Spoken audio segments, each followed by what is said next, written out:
بسم اللہ الرحمن الرحیم۔ پچھلے حصے میں ہم نے حضور اکرم صلی اللہ علیہ وآلہ وسلم کے اخلاق اور اوصاف کے بارے میں ذکر کیا تھا۔ ابھی ہم حضور اکرم صلی اللہ علیہ وآلہ وسلم کا کمال نفس اور مکارم اخلاق کے بارے میں ذکر کریں گے۔ نبی اکرم صلی اللہ علیہ وآلہ وسلم فصاحت و بلاغت میں ممتاز تھے۔ آپ طبیعت کی روانی، لفظ کے نکھار، فکروں کی جزالت، معانی کی صحت اور تکلف سے دوری کے ساتھ ساتھ جواب الکلم جامع باتوں سے نوازے گئے تھے۔ آپ کو نادر حکمتوں اور عرب کی تمام زبانوں کا علم عطا ہوا تھا۔ چنانچہ آپ صلی اللہ علیہ وسلم ہر قبیلے سے اس کی زبان اور محاوروں میں گفتگو فرماتے تھے۔ آپ میں بدویوں کا زور بیان اور قوت تخاطب اور شہریوں کی شستگی الفاظ و شفقتگی و شائستگی جمع تھی، اور وہی پر مبنی تائید ربانی الگ تھی۔ بردباری، قوت برداشت، قدرت پاک کر در گزر اور مشکلات پر صبر ایسے اوصاف تھے جن کے ذریعے اللہ نے آپ کی تربیت کی تھی۔ ہر حلیم و بردبار کی کوئی نہ کوئی لغزش اور کوئی نہ کوئی عفوت جانی جاتی ہے، مگر نبی اکرم صلی اللہ علیہ وآلہ وسلم کی بلندی کردار کا عالم یہ تھا کہ آپ کے خلاف دشمنوں کی ایذا رسانی اور بدمعاشوں کو خود سری و زیادتی جس قدر بڑھتی گئی، آپ کے صبر و حلم میں اسی قدر اضافہ ہوتا گیا۔ حضرت عائشہ رضی اللہ تعالیٰ عنہ فرماتی ہیں کہ رسول اللہ صلی اللہ علیہ وآلہ وسلم کو جب بھی دو کاموں کے درمیان اختیار دیا جاتا تو آپ وہی کام اختیار فرماتے جو آسان ہوتا، جب تک کہ وہ گناہ کا کام نہ ہوتا۔ اگر گناہ کا کام ہوتا تو آپ سب سے بڑھ کر اسے دور رہتے۔ آپ نے کبھی اپنے نفس کے لیے انتقام نہ لیا، البتہ اگر اللہ کی حرمت چاک کی جاتی تو آپ اللہ کے لیے انتقام لیتے۔ آپ سب سے بڑھ کر غیظ و غضب سے دور تھے اور سب سے جلد راضی ہو جاتے تھے۔ جود و کرم کا وصف ایسا تھا کہ اس کا اندازہ ہی نہیں کیا جا سکتا تھا۔ آپ اس شخص کی طرح بخشش و نوازش فرماتے تھے جس کا فکر کا اندیشہ ہی نہ ہو۔ ابن عباس رضی اللہ تعالیٰ عنہ کا بیان ہے کہ نبی اکرم صلی اللہ علیہ وسلم سب سے بڑھ کر پیکر و جود و سخا تھے، اور آپ کے دریا و سخاوت رمضان میں اس وقت زیادہ جوش پر ہوتا تھا جب حضرت جبرائیل علیہ السلام آپ سے ملاقات فرماتے ہو۔ اس جبرائیل علیہ السلام میں آپ سے ہر رات ملاقات فرماتے اور قرآن کا دور کراتے۔ پس رسول اللہ صلی اللہ علیہ وسلم خیر کی سخاوت میں خزان رحمت سے مالا مال کر کے بھیجی ہوئی اسے بھی زیادہ پیش ہوتے تھے۔ حضرت جابر کا ارشاد ہے کہ ایسا کبھی نہ ہوا کہ آپ سے کوئی چیز مانگی گئی ہو اور آپ نے نہ کہہ دیا ہو۔ شجاعت، بہادری اور دلیری میں بھی آپ کا مقام سب سے بلند اور معروف تھا۔ آپ سب سے زیادہ دلیر تھے۔ نہایت کٹھن اور مشکل مواقع پر جب اچھے جان بازوں اور بہادروں کے پاؤں اکھڑ گئے، آپ اپنی جگہ برقرار رہے اور پیچھے ہٹنے کے بجائے آگے ہی بڑھتے گئے۔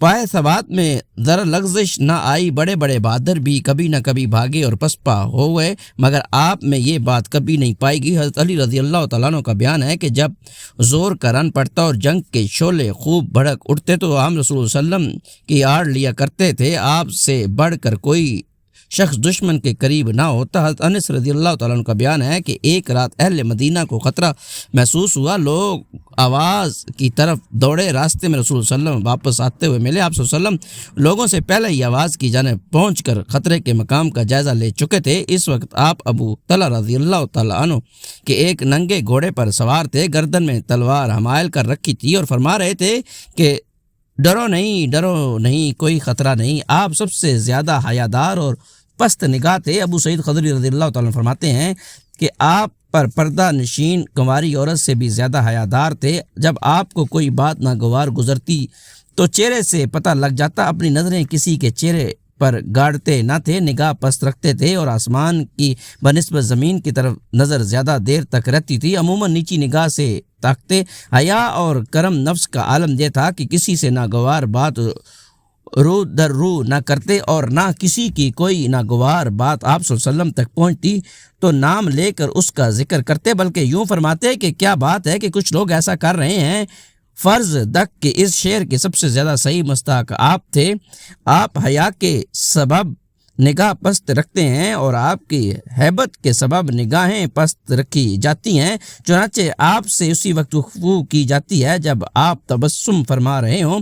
آپ سب سے زیادہ عادل، پاک دامن، صادق اللہجہ اور عظیم الامانتہ تھے۔ اس کا اعتراف آپ کے دوست دشمن سب کو ہے۔ نبوت سے پہلے آپ کو امین کہا جاتا تھا اور دور جاہلیت میں آپ کے پاس فیصلے کے لیے مقدمات لائے جاتے تھے۔ جامعہ ترمذی میں حضرت علی رضی اللہ عنہ مروی ہے کہ ایک بار ابو جہل نے آپ سے کہا کہ ہم آپ کو جھوٹا نہیں کہتے، البتہ آپ جو کچھ لے کر آئے ہیں اسے جھٹلاتے ہیں۔ یہ لوگ آپ کو نہیں جھٹلاتے بلکہ ظالم اللہ کی آیتوں کا انکار کرتے ہیں۔ القرآن۔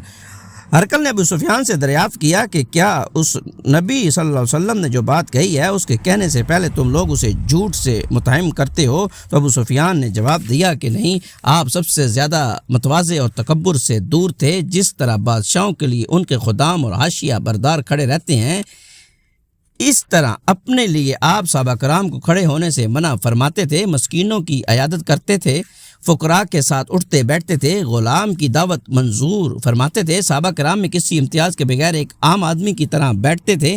حضرت عائشہ رضی اللہ تعالیٰ فرماتی ہیں کہ آپ اپنے جوتے خود ٹانگتے تھے، اپنے کپڑے خود سیتے تھے اور اپنے ہاتھ سے اس طرح کام کرتے تھے جیسے تم میں سے کوئی آدمی اپنے گھر کے کام کاج کرتا ہو۔ آپ صلی اللہ علیہ وسلم بھی انسانوں میں سے ایک انسان تھے، اپنے کپڑوں میں جوئیں تلاش کرتے تھے، اپنی بکری دھوتے تھے اور اپنا کام خود کرتے تھے۔ آپ سب سے بڑھ کر عہد کی پابندی اور صلہ رحمی فرماتے تھے، لوگوں کے ساتھ سب سے زیادہ شفقت اور رحم و مربت سے پیش آتے تھے، رہائش اور ادب میں سب سے اچھے تھے۔ آپ کا اخلاق سب سے زیادہ کشادہ تھا، بدخلقی سے سب سے زیادہ دور و نفور تھے، نہ آتن فاش گو تھے، نہ بدکلو فیش کہتے تھے، نہ لعنت کرتے تھے، نہ بازار میں چیختے چلاتے تھے، نہ برائی کا بدلہ برائی سے دیتے تھے بلکہ معافی اور درگزر سے کام لیتے تھے، کسی کو اپنے پیچھے چلتا ہوا نہ چھوڑتے تھے اور نہ کھانے پینے میں اپنے غلاموں اور لونیوں پر ترفق اختیار فرماتے تھے، اپنے خادم کا کام خود ہی کر دیتے تھے، کبھی اپنے خادم کو اف نہیں کہا، نہ کسی کام کے کرنے یا نہ کرنے پر عتاب فرمایا، مسکینوں سے محبت کرتے تھے، ان کے ساتھ اٹھتے بیٹھتے اور ان کے جنازوں میں حاضر ہوتے تھے، کسی فقیر